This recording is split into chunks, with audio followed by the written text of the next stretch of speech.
Hey, good morning and welcome to UroPatient. I'm your host, Vic Sinise. Now, you probably noticed the background's a little different here. Well, we're on vacation. We're in Virginia and the Shenandoah Mountains. I wish I could show you that side of the screen, but of course, it wouldn't turn out very good. Hey, if you're watching us live, we come to you every Saturday at 10:30 a.m. Central Time on YouTube, Facebook, and X. Also, if this is your first time checking us out, be sure to go to our website at UroPatient.com to check out all of our past episodes and to find our great handouts, all that good stuff. So past episodes are right on this place. And then we got our handouts. Those are super helpful to have. So this week, I've got a really good talk for you. I'm going to talk about something that's pretty unusual, but if you've had it happen, you might even get scared. You got a catheter in and all of a sudden your bag's purple, this like really bright purple. I'm going to explain why that happens. So hang on, let's go into our presentation. So why is my urine bag purple? So we're going to explore this rare but fascinating condition known as Purple Urine Bag Syndrome, or we call it PUBS for short.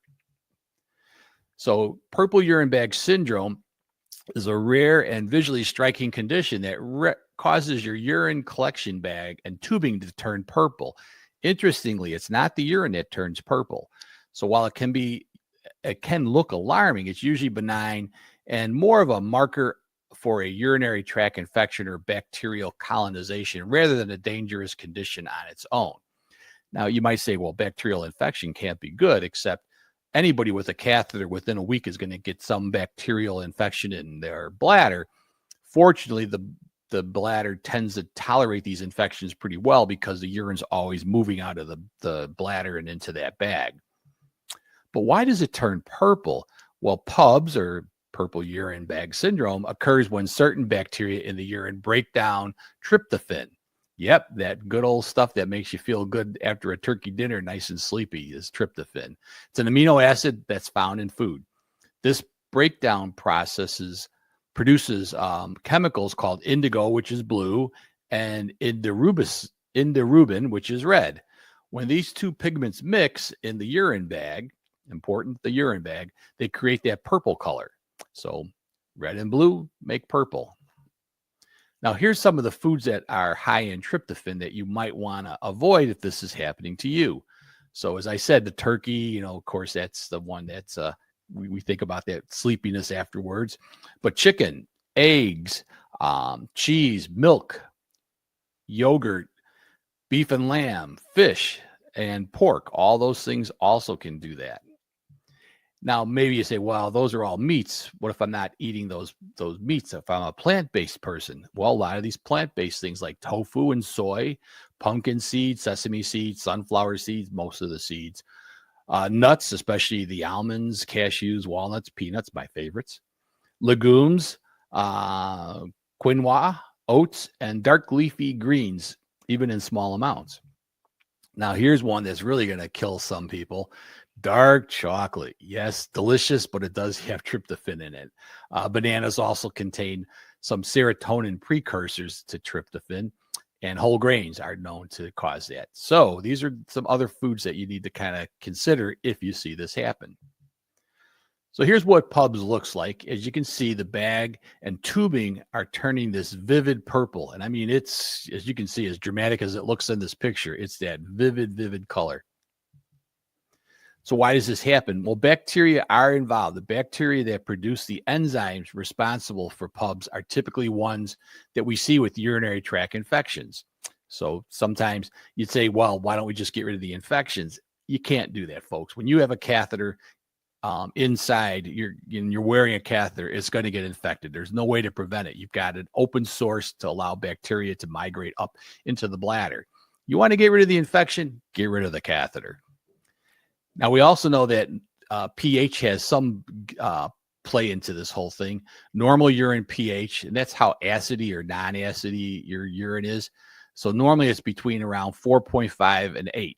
7 is kind of no acid or no base. Now, as it starts to go higher and you get what we call alkaline urine, that's what we see typically when this purple bag syndrome occurs. And we think it has a lot to do with the bacteria actually have this thing called urease producing bacteria, which will actually raise the alkalinity of the pH, raise that number higher. So it's common in elderly, long-term catheterized patients, females, if you're bedridden or institutionalized, alkaline urine, we said, and constipation. Now, there's one factor that I didn't know about until I did some of this investigation, but constipation causes more of the bacteria to build up in your gut that are responsible for this. I thought, interesting, why a female? Why should that be an increased risk? Well, women have shorter urethras, which make it easier to get a bacterial infection. Also, elderly women, especially in long-term care settings, especially seem to be put on chronic catheterization, long-term catheters, to control things like incontinence, immobility, or dementia, more so than they do for men. So that, sometimes skin breakdown can be a concern when you have somebody who's in like a diaper or something. They don't necessarily need a catheter. Now, men typically need a catheter if they're obstructed because their prostate's enlarged. But women don't have that issue, but they just use it as a convenience thing. Constipation is more prevalent in females, probably due to some pelvic floor issues, some of the medications. Constipation leads to an increase indole production in the gut, which is the key precursor in the pub's pigment pathway. Boy, say that one 3 times fast. Some postmenopausal changes in the vaginal flora and mucosa also can make women more susceptible to urinary tract infections. So purple bag syndrome usually doesn't cause any symptoms by itself. The most noticeable sign is that urine bag and tubing turning purple. Now, that's the important thing to note. It's the tubing and the bag. It takes that reaction for it to happen. Now, this can look concerning, but often harmless because it usually isn't linked. However, because it's usually linked to bacteria in the urine, some people may also have signs of a urinary tract infection. Now, one of the big things that I find patients complain about is the urine can get a very foul smell to it. And that can be concerning just because to go out socially, who wants to go out and if you're stinking, right? So that can be an issue. You can also get fever, burning, things like that. Now, that would be probably a reason to treat the bacterial infection if you're having symptomatic things. If you just see the purple color, it really doesn't need to be treated for just the color alone. So not dangerous, but it can be a warning sign that there's other things going on. There's maybe a urinary tract infection, but that constipation I talked to you about, be sure to check on that. Poor catheter hygiene. So things like that. Just try to treat the most. Dehydration is another big thing. Drink plenty of fluids if you have a catheter, unless you have some heart issues that prevent you from drinking fluids. Be sure to keep your fluid intake up, because treatment of purple urinary bag syndrome focuses on addressing underlying causes. So sometimes we do have to treat, symptomatic fevers and things with a catheter infection. Sometimes just changing the catheter in the bag can help. Patients are encouraged to stay well hydrated and treat the constipation. Those are the 2 big things that I think are easily preventable, and limit those tryptophan foods that we talked about. Decrease those. That combination can really keep you out of trouble. The alkaline urine, we kind of debated whether you treat the alkalinity of the urine. It'd be nice if you could, but it's almost impossible to do what we call acidify your urine.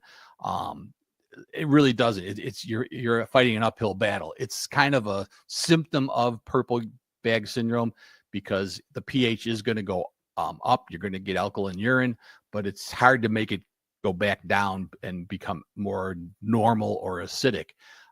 It just doesn't happen because when you've got this going on, typically the bacteria are producing this stuff that will make your pH change. They like the pH to be high and they want to keep it that way. Again, consider dietary things. Now, cranberries, there's lots of research out there that says cranberries can be good at preventing bacteria from sticking to the bladder wall, so it can help prevent infections. Again, watching those foods that we talked about that can also cause issues. So prevention is key. If you're having this purple bag syndrome, don't panic, but good catheter care, get your regular catheter changes, manage things you can like constipation, encourage fluids, educate your caregivers so that they know about this. It's all the best way to take care of this problem. So I hope this was helpful. Again, the purple bag syndrome is not something you're going to see just because you have a catheter. It's a rare problem, but it does appear enough that you should be know about it. And I think if knowledge is power. Now I'm going to create a handout that I'm going to put into the downloads that you can download more information about this purple bag syndrome. So if you have it, go to the website and download that handout. And we'll see everybody next week on the UroPatient podcast.